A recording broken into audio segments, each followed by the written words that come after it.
السلام علیکم ورحمۃ اللہ وبرکاتہ۔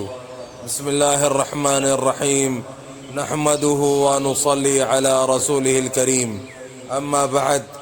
زبان پر قابو رکھنے والا ایک دن بہت بڑی طاقت بنے گا۔ اگر آپ کو برداشت کرنا اور سہنا آ گیا تو آپ ایک دن بہت بڑی طاقت بنیں گے۔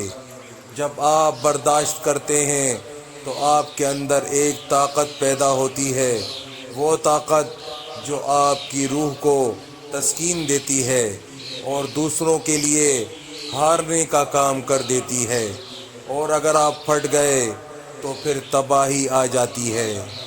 اگر ترقی کرنا چاہتے ہیں تو برداشت کرنا سیکھیے۔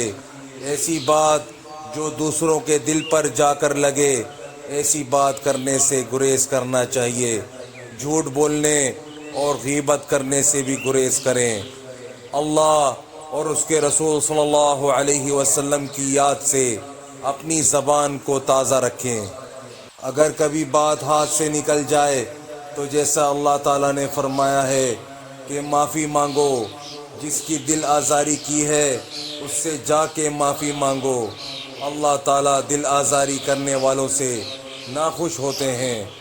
بس میرے بھائیوں دوستوں، جو آج ہم نے پڑھا ہے سنا ہے، اللہ پاک ہمیں اسے سمجھنے کی، عمل کرنے کی اور دوسروں تک پہنچانے کی توفیق عطا فرمائے، اور حضور صلی اللہ علیہ وآلہ وسلم کے مبارک طریقوں پر چلنے والا بنائے۔